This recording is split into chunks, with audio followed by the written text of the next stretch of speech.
Welcome to Inside Economics. I'm Mark Sandy, the chief economist of Moody's Analytics, and I'm joined by my co-host, Cris Rees, the deputy chief economist, and we're missing Ryan.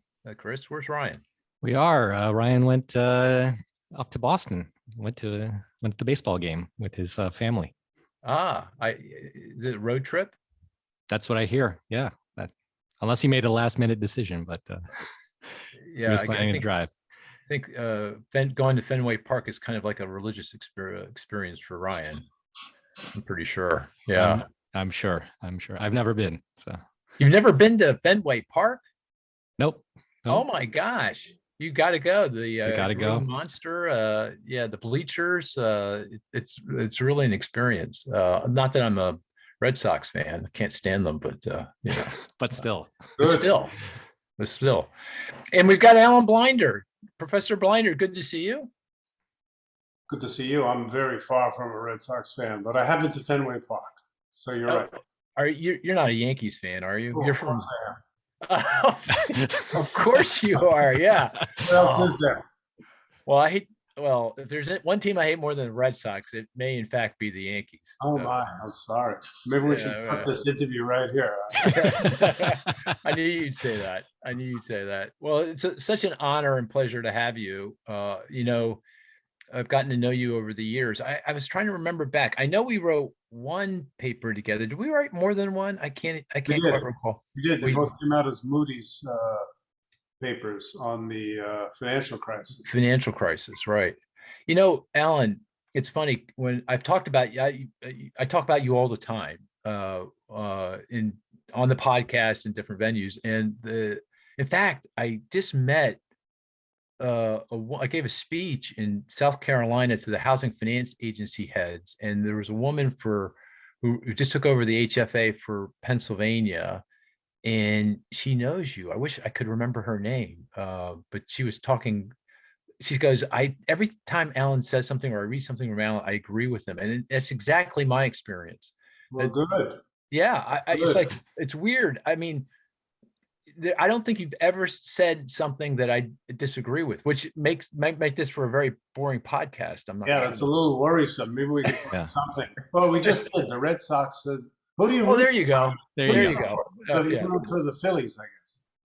Yeah, well, yeah, I do. I'm a. All right. Yep. I'm fine about the Phillies. I just hate the Red Sox. That's because we always lose against the Yankees. That's why. Not a threat. Not a threat. But before we kind of dive into the matter at hand, and obviously top of mind here is recession, inflation, monetary and fiscal policy, and all the subject matter that everyone's talking about. Maybe we can talk a little bit about your career. I've known you for many years, but I never actually went and looked at your Wikipedia page, get a better sense of your bio. And it's incredible. I mean, you've been at Princeton since the early 70s. In fact, you were undergrad at Princeton, and then got your PhD at MIT. And I didn't realize that Bob Solow was your advisor. Oh yes, he was, and a wonderful man. What I'm doing right now, if I wasn't on this podcast with you, and I will go back to shortly, is writing a bio of Bob Solow. Who's still alive and kicking at age 98. He's amazing. Oh, I didn't realize that. Is that right? Yeah, I mean, he's just a force, really an amazing intellect, and has driven a lot of economic thought, over his career. Oh, yeah. And then the cool thing about your career is you've been able to kind of move gracefully back and forth between academia and government, working in policy circles. And at one point you were in the Council of Economic Advisors, and then you went off to be vice chair of the Fed back in Bill Clinton era in the 1990s. I'm just curious, how does one do that so gracefully? I mean, well, I hope it was graceful. I'm not sure Alan Greenspan thought it was so graceful, but there's a point. On the way in, it was kind of natural since I was involved in the Clinton campaign, in the original Clinton campaign in 1992, and a lot of people that were so involved wound up. I mean, that happens in every presidential race. The winning team winds up with White House and other positions, so that seemed kind of natural. Though I must say, I'm glad you said gracefully, but from my point of view, and I'm sure this is true of most people that enter a White House from academia, it's a different world. Young people as Fed staffers, very good, smart young people, I used to give them as part of their introductory briefing. I said, we got 3 runs over here. The short run means I needed it yesterday. The medium run means you got an hour to do this because I've got a meeting that I need the paper. The long run means you got till Friday. Right. I don't have to tell you, that is not the tempo of life in academia. So that was a gigantic adjustment. Moving back to the Fed was a little bit like moving back to academia in terms of the pace, except in terms of crisis, which you'll probably want to talk about. Right. Rare, blissfully, the Fed moves at a kind of a stately pace and doesn't release papers until they're ready, and doesn't opine on things until it's ready, and thinks about it and does research. This 1 hour time frame is an unknown thing to the Fed most of the time. And then for me, then it was back to academia, where what's the right way to put this? I think the thing that was the hardest adjustment to me, though it had been a little bit hard prior to my government service, was going back to Never Never Land. Academics get embroiled and interested in things that you wonder, why are they doing this sometimes? What does this have to do? I've more than once written that, talking about a particular paper, that the only contact with the real world this paper makes is the title. They usually have titles that sound like, oh, this is about something, and then this is going to be interesting. Yeah. Although yeah, I think I just lost patience with that after 3 years in government. Yeah. Although I get the sense, some academic departments are becoming more focused on more practical issues, seem more topical and relevant. Yeah, I think there's a little bit. Yeah, I think that's right. Yeah. There's more, and even in macroeconomics, which was probably the worst offender of this. You'll remember the various and sundry intellectual wars we had in academic economics, many of which blissfully left no trace in the real policy world. Right. The policy workers just didn't pay any attention. No, they were watching Moody's Analytics or something, not the Journal of Political Economy. Well, when you were vice chair, you actually pulled off a unicorn, I think, a soft landing for the economy.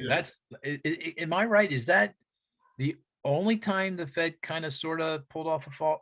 No, I've just written a paper. I've started with a webinar. Now it's a paper that's going to come out in the Journal of Economic Perspectives. The short answer to your question is it's probably the only, quote, perfect soft landing. But there have been a number of other landings that are kind of softish. The word I used. I noticed Jay Powell picked up that word. By softish, I mean either led to no recession at all, just kind of a slowdown, or a very small recession. You'll remember the recession that followed the in 2000, forgetting the NBR date. 2001, yeah, I think. It's almost nothing. I mean, it disappears in annual data. You don't even see it. Yeah. So there have been a number of episodes like that, but I think the mid-90s was the one perfect soft landing. And just for the listeners who don't follow this as carefully as we do, the soft landing being that you pull down the economy, you take the steam out, either to stop either to bring inflation down or to stop what you think is incipiently higher inflation in its tracks without doing much damage to the real economy. Yeah. And 94, 96, when you were vice chair, that was a period when the economy felt like it might be overheating, inflationary pressures were developing, and you kind of calibrated policy just right to bring the economy in, slowed it down, quell the inflation, but not push the economy into recession. I think we did. I think that's right. Yeah, very good. Which obviously is apropos to the current environment. That's it. I get asked about it a lot. I'm sure you do. And I saw your op-ed in the Wall Street Journal too about that, about navigating. We'll come back to that. But I do want to kind of just round out, just your background in your history. You're also a business person. You started a company. Is that company still operating, the Promontory Interfinancial? They both are. I'm out of both for years now. I see. So there were two companies, and each one was sold, in one case to a bigger company, and one case to private equity. Got it. Well, that's a good way to end. I feel I was 2 for 2. They were both. That's right. That's really good. And here's the other thing that struck me about your career. You're just incredibly energetic and prolific. I mean, how many? I said I was going to try to figure out how many books you wrote, but I kind of lost count. How many? It's hard to count because some of they're edited books. I'll give you an example, which makes it most difficult to account.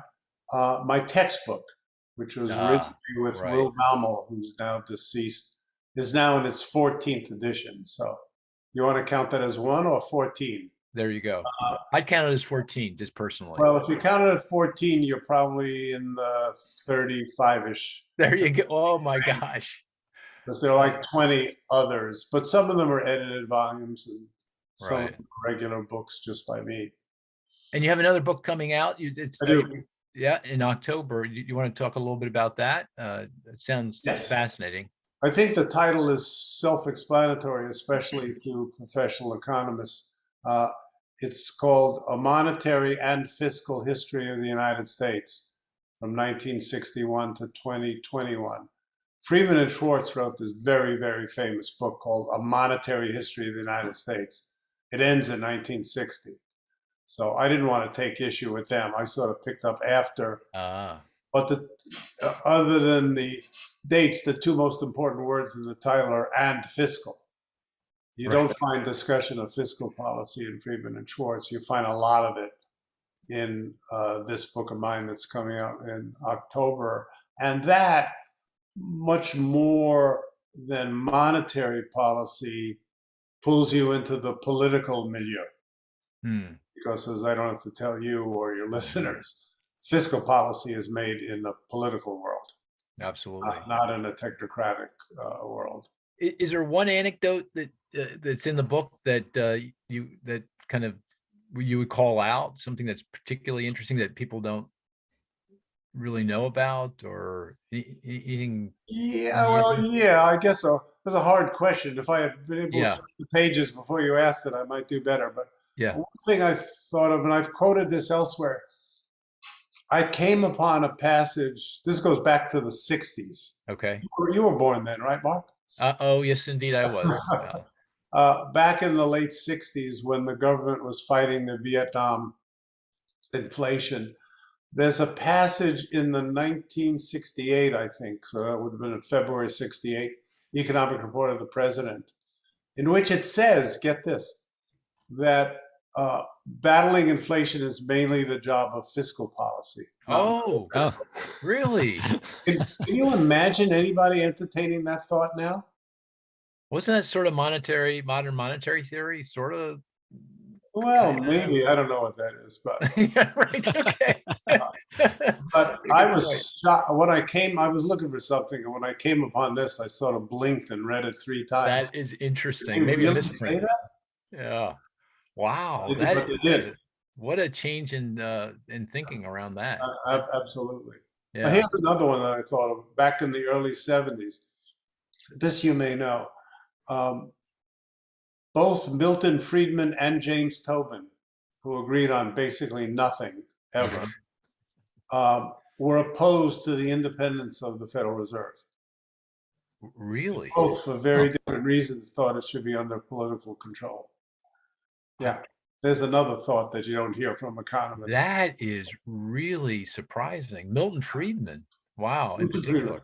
Well, do you recall the logic, his logic? Yeah, Milton's was he didn't think unelected technocrats should ever have that much power in a democracy. I see.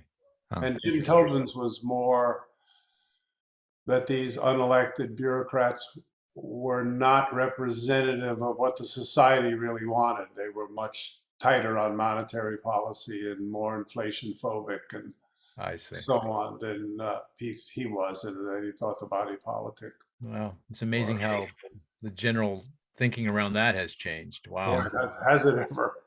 And I think you'd have a hard time finding more than 2 members of the American Economic Association, which has, what, 20,000 members, that would be against the independence of the Federal Reserve now. Maybe former President Trump, maybe. Or he's not a member. He's okay. That's good to know. That's good to know. Maybe Peter Navarro. I don't know. Oh yeah, Peter Navarro, his former advisor. Anyway, hey, we should get down to business. Yeah. And I didn't ask you the most important question, but I don't, maybe you don't want to give the secret sauce. Where does all that energy come from? My goodness. I mean, what is that all about? I don't know. It's inherited. My mother always told me I should work hard. Right. But I think actually, Mark, if there's a secret sauce, it's efficiency, minimizing the wasted time, trying to get things right the first time or at least the second time, and not let yourself get distracted on a whole lot of things that are potential distractions. Keep your nose to the grindstone. I don't want to exaggerate. It's not like I spend all my waking hours working. I watch Yankee games, for example. Yeah. But I must say, I didn't when I was a young man and trying to do all of this. I didn't watch Yankee. I didn't have time to watch Yankee games. Yeah. I'm an old guy now. I feel I've earned the right to watch some Yankee games. Well, you certainly have. And what a career. But let's get down to business. The economy, recession, and before we dive in, GDP obviously came out this past week and it declined in the second quarter. Hey, Cris, can you give us a kind of a rundown on the GDP report? What's your view of it? What's your sense of it? Sure. So GDP came out yesterday on Thursday. It was a, well, if I have to classify or use a single word, I would say it was lousy. Lousy report. Economy did contract by -0.9% in the second quarter. Probably the best thing we can say about the report is that that was better than the first quarter, which was down -1.6%.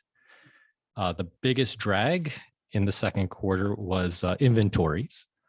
So that contributed or subtracted 2% from the GDP figure. So you might discount that. We've talked about that in the past on the podcast, given the volatility and the swings in the inventory cycle, especially now as we transition from goods to services. You might not read too much into that. But there were other parts of the report that were equally just troubling. Consumption growth is slowing. It's not negative, but spending is slowing relative to the first quarter. Investment was actually negative. It did contract. So fixed investment, residential investment in particular, down about 0.7%. And of course, this was the second quarter report through June. We already know in July that housing, construction, and sales are down. So that doesn't bode well. And then government spending also subtracted a bit as well. It's a bit of a drag as we move from the fiscal stimulus that we had last year to this year, where there isn't that additional support. Net exports was actually positive this quarter. We had, again, talked about this in the past. In the first quarter, we had a big drag from net exports. This time, we actually got a bit of a boost. Again, lots of volatility in this number, a bit perhaps subject to some revisions, so you don't want to read too much into that, but still, it is part of the overall GDP calculation. So let me stop there. Okay. Well, lousy, that's a pretty good word. Is there anything redeeming in the report? Any silver lining? Anything positive? Could have been worse. Could have been worse. Okay. I hear you. Let me answer that. Chris's answer is right. It's lousy and it could have been worse. The one redeeming factor I thought was the continued movement in the consumer away from goods and towards services. Because that initial move and the slowness to get out of it is a good share of what people are calling supply problems. Consumers stopped buying services and only wanted stuff that came in boxes. So yeah, that makes sense. So there's this during the teeth of the pandemic, we were all sheltering in place and buying a lot of stuff. Now that things have reopened, we're traveling, we're going to restaurants, we're going to Yankee games. Some of us are, and not spending as much on stuff. And so this pivot in terms of what people are spending this money on was evident in the report. And you're saying that's a very positive thing, because a lot of the inflationary pressures we're observing now is on the good side of the economy because of the strong demand and the supply chain disruptions. And this may ease some of those pressures. Yes. You know, a lot of people, including myself, have often been sloppy in saying there are the supply constrictions. And there were some in China when factories shut down and things like that. But for the most part, it's not that the supply went to hell. It's that the shift from goods, services to goods, all of us, there weren't fewer ships, there weren't fewer containers, there weren't fewer trucks, there weren't fewer boxes, but the demand for all those things just soared. There wasn't enough to go around. Well, let me ask you, Alan. Getting out of that will help us. That makes a lot of sense. Let me ask you, and we'll come back to inflation in just a second, but before we do, just to complete the conversation around GDP, because, you know, we had 2 consecutive quarters of negative GDP, and historically that's pegged recessions, I think, pretty well. I mean, I think it's got it exactly right since World War II. And it's a rule of thumb. It's not the arbiters, the Business Cycle Dating Committee, a group of academic economists at the National Bureau of Economic Research that look at a lot of data. But nonetheless, so you want to weigh in on this debate we've been having collectively around, did we experience a recession? I think it's a close call. I think the way things look now, I wouldn't call this a recession, although it does meet the media definition of the 2 negatives in a row. When you have an unemployment rate that's 3.6% and hasn't budged up, and jobs being created well above the replacement rate. I don't know what you guys reckon the replacement rate is, but I think 100K. Yeah, that's about what I think of it. Yeah. And instead we're getting 300 plus. Okay. It's hard to think of that as a recession. Having said all that, and this is sort of bleeds into your next question, I think a recession let's just say in the early part of next year, I don't know the exact timing, is more likely than not. And if in fact we start let me give you some hypothetical numbers. Suppose Q3 comes in +2, which is a Wall Street forecast that just popped into my. That's our forecast, about 2 for Q3. Yeah. But then we go negative in Q4 and Q1. I believe the National Bureau will look back to the 2 negative quarters and date it back there. Now, will that happen? I don't know. So that's what I meant by it's very iffy. But, you know, right now, the tone and feel of the economy is certainly not like a recession. Yeah. I mean, when you're creating, I think in the first half of the year, on average, we created close to 500,000 jobs per month. And as you pointed out, 100K is kind of what's consistent with stable unemployment. Layoffs at record lows or pretty close, unfilled open positions at record highs. Hard to square that with the idea that we're in recession, right? Yeah, absolutely. Yeah. Okay. But you make a great point. You're saying, look, if maybe we weren't exactly in recession, but if 6-9 months down the road, we get some negative numbers again, maybe the NBER dates it all the way back. Let me give you a concrete example that you're very familiar with. Lehman Brothers collapse came in September 2008, and the whole economy fell off the table. Right. The National Bureau then looked back and dated the recession as starting in December of 2007, which I frankly think is a mistake. I dated it. The blinder dating, which nobody pays attention to. Yeah. September 08. But is that right? Okay. Yeah. But the National Bureau dating is December 2007. I think that's based on jobs, though. I think we started didn't we start losing jobs I think it was January. Maybe, but it was little, and on the GDP there were small positive growth numbers in those quarters. Yeah, it was weak. Yeah, no, it's a good point. It looked like what we used to call in the old days a growth recession. Slow growth, but not an actual recession. And then Lehman Brothers came in, boom. But they look back to December. So I could imagine something like that happening if we have a real recession. Well, it's kind of like the 2001 recession similarly, right? We had a negative, we started off, we had the collapse in the equity market, the bubble burst, and it was a little really negative, slowed. Then a positive, then a negative, right? Yeah, and then I think if we had not had 9/11, which obviously crushed the economy in that period, they might not even called it a recession. Yeah, it's possible. Yeah, possible. Yeah. Well, in terms of recession risks, I mean, the kind of the most obvious reason why we're in this predicament is this very uncomfortably high inflation that we're suffering from, and to avoid recession, that inflation has to come in here pretty quickly, I think. Otherwise, the Federal Reserve is going to continue to jack up interest rates quickly and ultimately push us in. To understand where, and I'm really curious where you think inflation is headed, but before we do that, I'd really like to get your diagnosis on why this high inflation, and should we have predicted this high inflation a year ago, which most people did not. I certainly did not. I certainly did not. Yeah. I was a prominent member of Team Transitory, as you may remember. We're burning our uniforms now.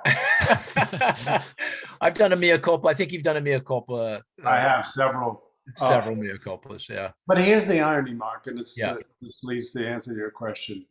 The reasoning that Team Transitory had was correct, and it's still correct.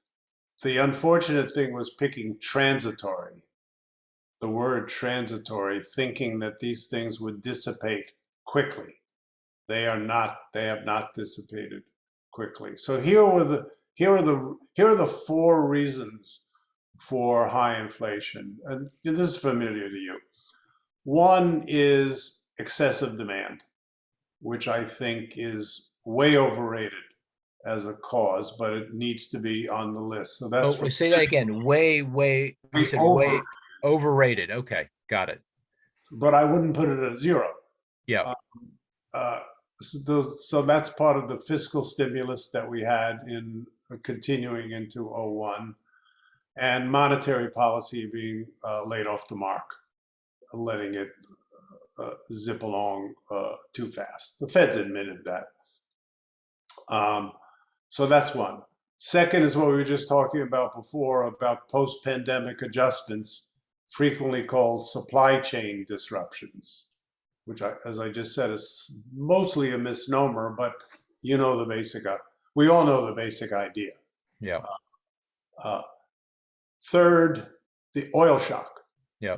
Which was moderate until the war in Ukraine, and then got very severe, and now looks to be dissipating a bit. I'll come back to that. And then again, associated with the war in Ukraine, the food shock.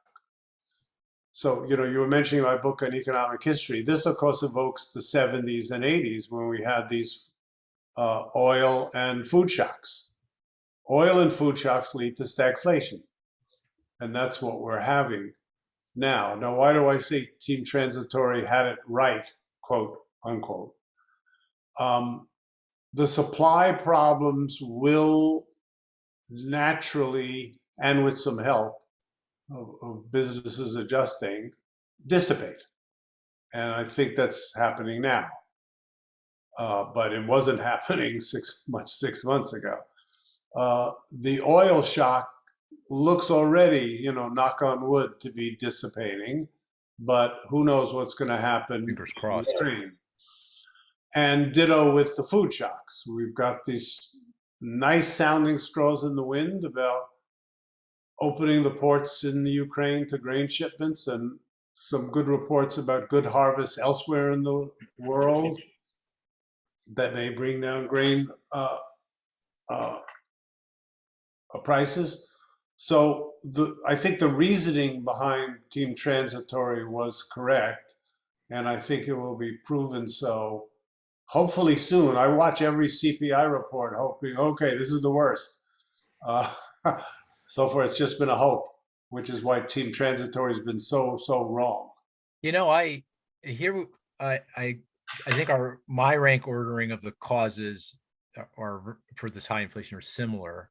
I'd put, though, excess demand for the current inflation, not the inflation we were experiencing a year ago, but the current inflation, excess demand at pretty modest. Minor, that's what I said.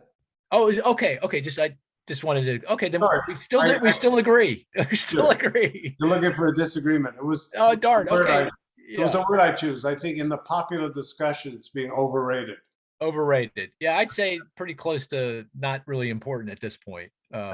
Yeah. I mean, I use as evidence for that, and you probably do too. We have the same unemployment rate now we had before the pandemic. Yeah. And we lived for about 2 years with unemployment rates like that with not the slightest hint of inflation. If this was being driven by excess demand, like in the Vietnam episode, yeah, I think you would see the unemployment rate going down, down, down. Well, and the other thing is, if you're going to blame it on fiscal policy, exit that, and that's what most of these folks blame it on, the American Rescue Plan, the $2 trillion legislation that was passed in March of 2021. How can you connect the dots to all the very high rates of inflation all across certainly the developed world? How do you explain that? That's got to be Russian invasion, oil prices, ag prices. That's got to be supply chain issues. I can't produce vehicles because I can't get chips. Therefore, vehicle prices are going to go skyward all over the planet. These are supply shocks. Yeah. It's going to be global now. Convince the Republican Party of that. Yeah, exactly. Good point. Okay, so therefore, if those are the cause, mostly Russian invasion. Oh, here's the other thing I just want to pass by you, see what you think. And this is the thing that really surprised me. And by the way, I don't think the high inflation we're suffering now is a surprise. What is a surprise was the pandemic and the Russian invasion. And that ultimately that created this high inflation, so it's not that we were wrong about inflation abating at this point, but we were wrong about the pandemic going away. And we were wrong about, the Russian invasion wasn't even on the radar screen. Correct. But here's the thing I want to pass by you. The thing that I think really sent this to DEFCON 1 for the Fed was the fact that the Russian invasion, the spike in oil prices, caused inflation expectations to become seemingly unanchored and tethered. And that's when the Fed said, oh my gosh, I was going to raise rates, but I was going to do it in a more, steady way. Now I got to go and jack up rates very quickly. And that really is what brought the things to where we are today and why recession risks are so high.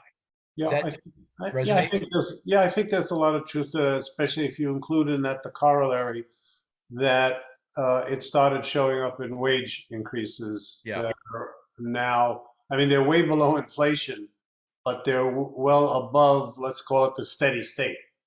If we want to go back to, if we think we're going to eventually go back to 2% or so inflation and 1% or so productivity increments, let's say 1.5 and 2. Then you want wage settlements at 3.5. Yeah. And not 5.5. Yeah. And that's probably has to do with those expectations. Blissfully, and coming back to my theme that team transitory will eventually be proven right. Yeah. Those inflationary expectations peaked and then have come down. Exactly. Yeah, exactly. They're right where the Fed would, at least the bond market measures of expectations are the ones I think are most important. They're back in. They're right where the Fed wants them to be. Yeah. You know, something everybody on earth almost, except you, forget is that the tips are based on CPI inflation. And exactly. PCE inflation. Yeah. Yeah. Tips being inflation protected securities, so that you can calculate break even inflation and expectations based on tips, comparing it to treasury yields. I was going to ask you one other thing about that. Shoot. Oh, here. I know you don't do explicit forecasts. No, I leave that to you. I know, but I'm sure you'd be fantastic at it. But just generally speaking, let's say we're 9%-ish CPI, consumer price inflation, year over year through June. When do we sort of get back, do you think, to something that's in the kind of the Fed target range? And for CPI, that probably is as high as 2.5%. But kind of sort of when do you think that would, if everything sticks to script here? Yeah, that's the clinker, of course. Things are not sticking to script. I can imagine getting, well, let me put a footnote to that. Okay. And change your question a little. There is, as you know, a humongous, way out of historical experience spread between CPI inflation and PCE inflation right now. So I'd like to change your question to PCE inflation, which is what the Fed is after. I think I could easily see us getting back to where the Fed would like that to be in the second half of next year. Oh, really? That fast? Okay. Yeah. Okay. Is that also core consumer expenditure deflator, or just the top line PCE? The top line, but that's top line. Okay. That's where your things going according to script is crucial. Yeah. So that the script there to do that is oil prices either flatlining or going down, and ditto for food prices. Great. If they keep soaring, that's not going to happen to headline. Hey, Cris, you heard Alan's forecast. How would you answer that question? When do you think the consumer expenditure deflator will be inflation be back to something consistent with the Fed target around 2%? So in a given my recession odds, I probably would agree with him. Oh, there you go. Yeah, Alan, he thinks we're going into Alan. I should have asked you. You're and we have to come back to it, but you're not saying that's not based on a recession, right? That forecast. That's it's probably based on it's based on either a recession or weak growth. Growth recession. Okay, I think the odds of a recession are certainly above 50%. Oh, okay. Okay. So, all right. I want to come back to that in just a minute, because we're going to get our recession. We are aligned. We're perfectly aligned. Yeah. Finally. Come back to that. Wait, no. We'll see if you're perfectly aligned. Okay. Yeah, we'll see. But before we go there, I want to go back to the Federal Reserve and this in the op-ed you wrote in the Journal. Do you think at this point the Federal Reserve is getting monetary policy right? So they raised interest rates last week, 75 basis points, 0.75 of a point. Chair Powell kind of indicated that, maybe we're going to get more rate increases, but the size of those rate increases won't be 75 basis points in all likelihood. Right. So maybe we get another 50 basis points. And if you look at market expectations and their interpretation of what Powell said and what the Fed's been saying, we get the funds rate target, which is now at 2.5%, the top end of the range, to something like 3.5%, maybe by early next year. That's kind of where monetary policy has guided things and where we are today. Does that make sense to you? Does that feel appropriate to you in the current context? It does. Okay. Here's what and by the way, journalists have been asking me for, I don't know, 6 months, 8 months, where I think the Fed is going to top out on this, and I've been saying 3.5%. I told you you're a forecaster. You are a natural forecaster. Lately, I've said 3.5 to 4. So I think it's a little bit more, but that's not a very big difference as these things go. So yeah, I think this is what I think they're going to do. Again, with the proviso of things go according to script, because there've been nothing but surprises for the last few years. I think 50 more basis points in September is very, very likely. And I think there'll be strong forward guidance on that between then and now. So on the day, everybody will be expecting 50. After that, I think the committee is going to scratch their heads and have a strong debate over whether they should just hang there for a while or do another 25 at the next meeting and watch developments. So that would put it at 3.25, and then sort of be, they're always data dependent, but there are times when you're extremely data dependent. Like this last meeting, 75, that was really not data dependent. Unless something really strange happened, right, they were doing 75. But there are times when they really are data dependent, where the chairman of the Fed comes into the last few days before the meeting and makes up his mind then, and not before, depending on how the data flow looks. We could be in a position like that at the end of this year. Right. And you'd think that's probably, that path would be the best path to potentially achieve that soft-ish landing. Given that they started late, given that they started late. Not an accident that they shot in 275s, which by Fed standards is shooting the moon. Yeah. They were late. They were behind, late. and they will catch up. Okay, so given that, let's talk about recession odds, and maybe I'll couch it this way, because we've been obviously talking about this on all these podcasts and with everybody.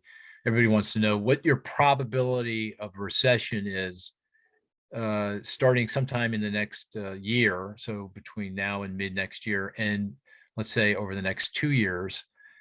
Because interestingly enough, and I'm curious in your thinking about this, most economists, when they talk about economists, they don't about recessions, they're not thinking next quarter, next 2 quarters, even next year. They're even kind of thinking now 2 years.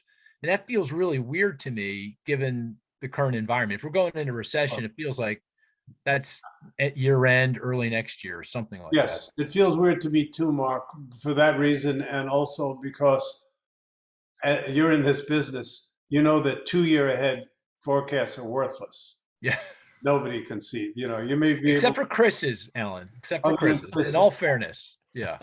You guys are pretty good at looking 3, 6, 9 months ahead, but 18, 24 months ahead, and I don't even try.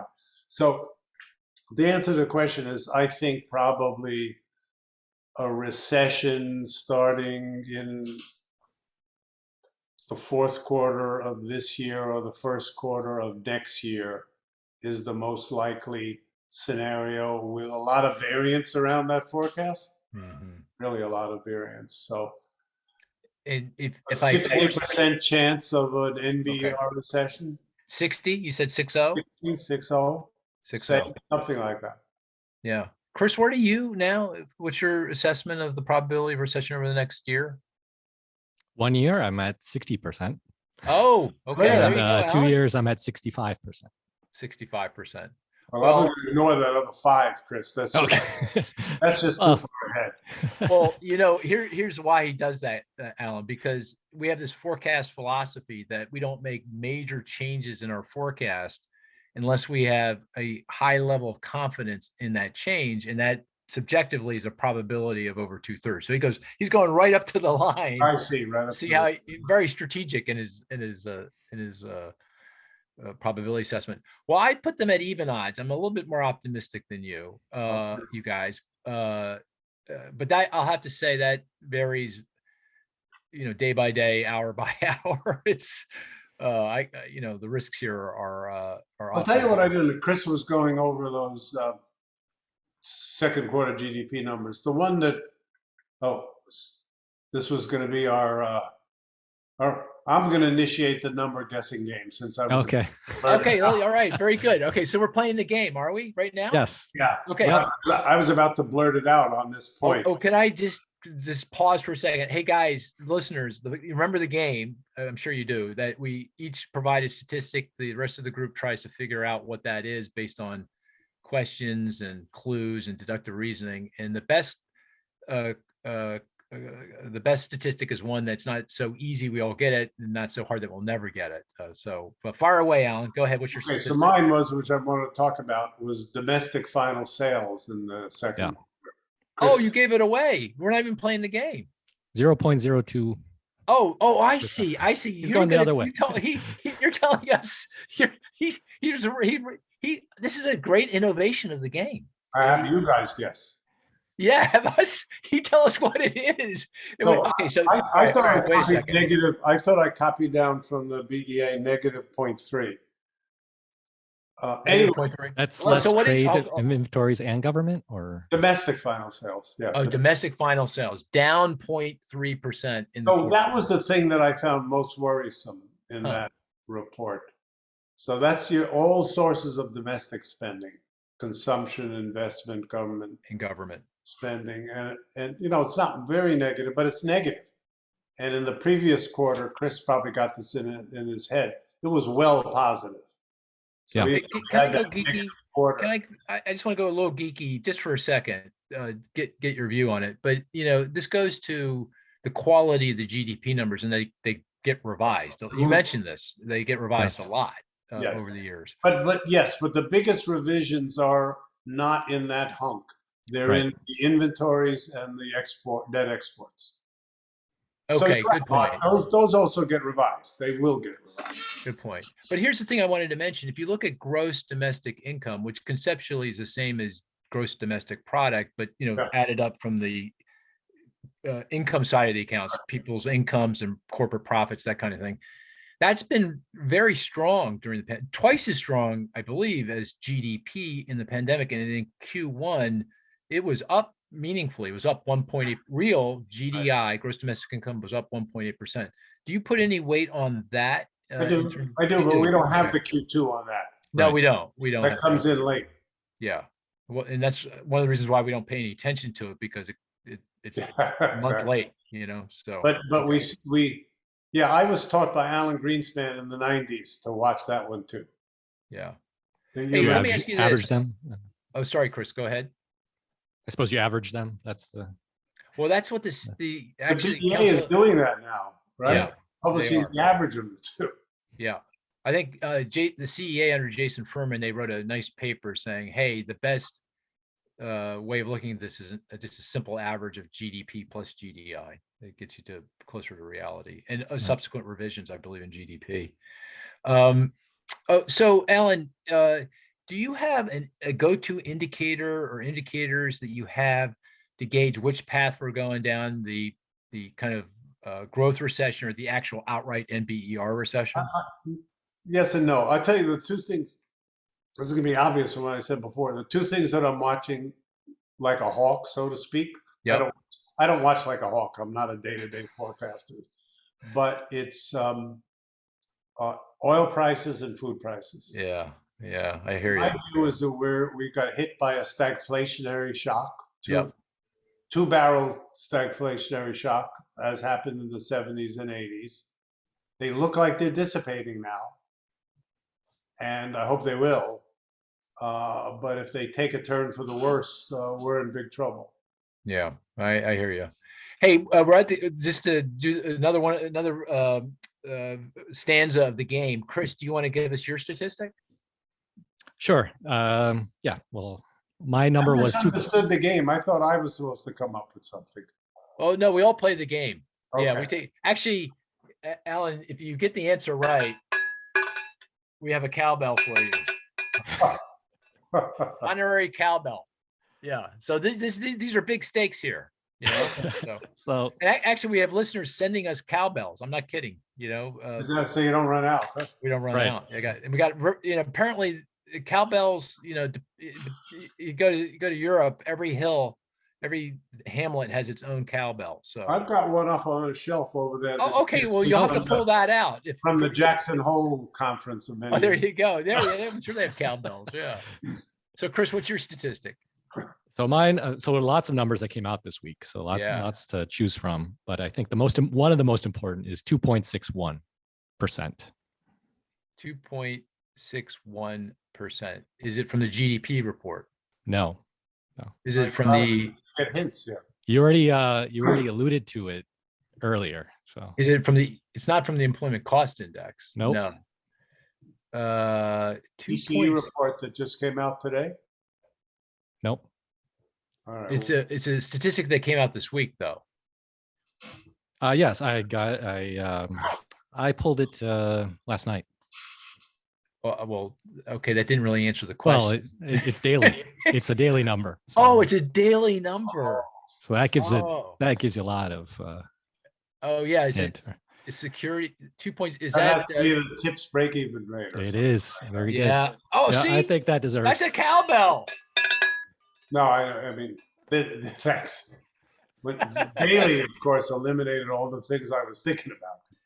I don't watch daily numbers, but. What's that? The 5-year forward? No. No, that's the 5-year break evens. Is that 5-year break evens? Oh, okay. Yep. And we already mentioned the importance for Fed policy. Yeah, and as you the said, other thing I would add is that it's down from 3.6 in late March, so it is moving in the right direction. Right. Well, the 5-year break evens are the highest. It's almost right where the Fed wants it to be. Yeah. If you take 0.4 as the more historical gap between the two price indices, the Fed wants that to be 2.4. Yeah. Right. Okay. Well, that was a very good one, Chris. And Alan got it right away. Okay. I got many hints. I'll do mine, and this might be on the hard side. So yeah, I'm sorry about that, but is it from this week? Yeah. Yeah, it is. It is from this week. It's from two different reports. Okay. And the statistic is the same, 5.1%. 5.1%. ECI year over year. Yeah, that's very good. The employment cost index is up 5.1% year over year. That came out this morning. That's the best measure of labor compensation wage growth because it controls for the mix of industries and occupations, which can create havoc with the wage statistics. So it feels like underlying wage growth right now is about 5% ish. And as Alan, as you pointed out, for that to be where we'd want it, so it's really not adding to inflationary pressures. It's got to be something closer to 3.5. That's 2% is inflation, and then throw in some productivity growth, and you're around 3.5%. Yeah. Okay. What's the other 5.1? That came out today too. You should know this. Savings rate. Oh, is that right? Oh my gosh. I thought, Chris, way to go, man. Yeah. I don't have Ryan here today, so yeah. Yeah, that's exactly right. The saving rate fell, and this goes to all that excess savings that built up during the pandemic.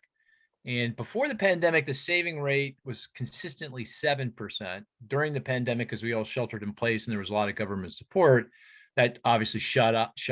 And we now have, as we estimate and now we're starting to burn off that excess saving because saving rates have fallen below that 7% threshold. We're at 5.1, but we still have about by our calculation, $2.5 trillion of excess saving above which would have occurred if not for the pandemic. And that's a lot of saving. Hey, I wanted to ask you a question. By the way, I just want to add to that. Yeah. That's one of the, as you're toting up the pluses and minuses, that's one of the reasons not to expect a recession. Yeah. And let me ask you this question, which is, I'm just really curious if you are thinking about it the same way. It feels like consumers are not out spending with abandon. They have all this excess saving. It's sitting, a lot of it in their deposit accounts, because we can see exactly how much is sitting there in their deposits. So it's cash that they could just use now, no problem. Oh, yeah. It's not like they have to sell an asset or go out and borrow any money. So they got that cash, but they don't seem to be using that to, happy days are here again, obviously, but they're just using it just enough to supplement their purchasing power as it gets hit by the high inflation. Does that characterization of what's going on here sound right to you? Yeah, that's the way it looks. It's not the way Yeah. I would have guessed 6 or 9 months ago. Yeah. I would have thought that more of that would be pulled out of the checking account, the savings account, and spent. But if you ask me after the fact, not a forecast, to explain it, it's what you said. I think the incomes have held up quite well. Yeah. We're not having layoffs and mass unemployment, and wages are doing, in nominal terms, are doing well. In real terms, not so. Yeah. And I think that's to me. So people don't feel they have to go to their savings account and yank out money. Yeah. I mean, at the end of the day, I think the firewall between a growth recession and a outright recession is probably the consumer, right? The American consumer. And this is one reason to suspect that firewall may actually hold and we don't go into recession. Yeah, as I said, that's one of the arguments on the no recession side of the debate. Okay. But let's turn quickly to fiscal policy. And I should ask, Alan, do you have a hard stop here? Do you have a few more minutes? No, I'm okay. You're okay. Okay. We'll probably go on for another 5-10 minutes or so. So we'll be done. But let's turn back to fiscal policy. And it does feel like a flurry of activity here more recently. It feels like we're getting some legislation through. It's not game-changing legislation. We've got the CHIPS Act to help fund semiconductor development here in the United States, primarily. And it looks like we're going to get a piece of legislation, kind of a very slimmed down version of the American Families Plan, which was part of the Build Back Better agenda.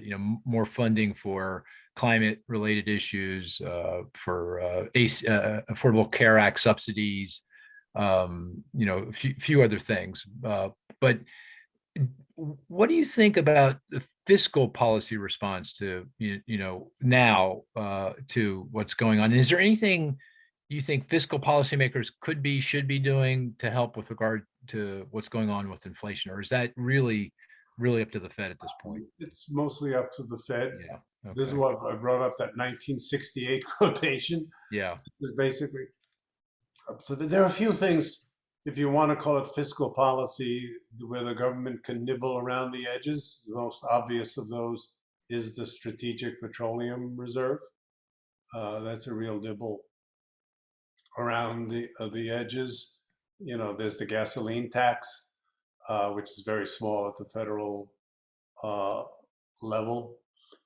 The prescription drug, the presumed diminution of prescription drug costs. So there are a whole bunch of things you can nibble around the edges. But the main thing I hope fiscal policy won't do, and I think it won't, is what it did after the last crisis in 2011, 12, 13, which is turn strongly contractionary and try as hard as it could to kick the economy down the stairs again, leaving the Fed out there alone, trying to prevent that from happening. I think that was a huge mistake. And about every third day, I worry that we're going to do that again. But I think partisan gridlock is probably going to stop that from happening. Well, that goes back to our paper, right? I mean, we did that paper doing the counterfactual coming out of the financial crisis, what if, and really, I thought nicely showed, of course, it was our paper, so it was nicely showed that, that very restrictive fiscal policy was really in the post-crisis period, I went back to this in writing this book that you were asking me about. Oh, is that right? Okay. And I talked about that episode. if I remember correctly, now unfortunately at my age I rarely remember correctly, I think it was a fiscal contraction that averaged 1.5% of GDP for sounds 3 right. consecutive years. Yeah, sounds Three right. consecutive years, that's 4.5% of GDP. Yeah. I mean, that with the sign reversed is the same size as the 2009 stimulus. Yeah. And in the context of the household deleveraging that was occurring in that period and the recapitalization of the financial system Yeah, and an economy that was still weak and the unemployment rate was still high. It was amazing we grew at all. It Really. is, yeah, exactly. So as I say, about every third day, I worry we're going to do that again. Yeah. But on the 2 out of 3 days, I think now we won't do that again. Yeah. If you were king for the day and you didn't need to, send this through the legislative process, is there something you could do on the fiscal side that could move the dial here more meaningfully on inflation over the next year or two?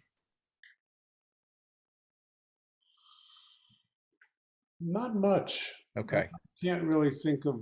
I say housing policy. What do you think? I mean, clearly. I think of that as a much longer run. First of all, much longer run and not mainly federal. All kinds of cities and towns and counties have very restrictive zoning regulations, which as the demand for housing goes up, just comes into price more than into quantity, but almost zero of that is federal. Yeah, I argue, like a LIHTC, low income housing tax credits, that really juices up returns to affordable rental construction. And that's a program that's been in place. The infrastructure is there. You just turn a few dials and you juice that up. Mhm. And you can build multifamily a little bit more quickly. You're right. It's not going to solve the problem in the next year, but maybe over the next 2, 3, 4 years, it might add more supply, have some impact. Yeah, I mean, all the things that have to do with that sector of the economy are going to be long run. Yeah, right. Yeah, there's no slam dunk kind of, if I do this now, I'm going to get some relief by this time next year on inflation on the fiscal side. I don't think so. All right. Just checking. I didn't think so, but I was just if checking. we have a way without really ridiculous agricultural subsidies to increase wheat production in the wheat and corn production in the United States quickly. Now you do have to plant and harvest, Yeah. So this is not going to need some rain and not too much rain. And so this forth. is not about to happen in the next 2 months. Yeah. Okay. Hey, I want to end our conversation with discussion around, well, okay, let's suppose we go into recession. What do you think the nature of that recession is in terms of severity? I mean, are we looking at typical kind of garden variety, something less severe, something more severe? Do you have any sense of that? Yeah, I would think garden variety is the upper limit, so less than a typical recession. And the reasons are several things that we've discussed here already, and one that we haven't. One is the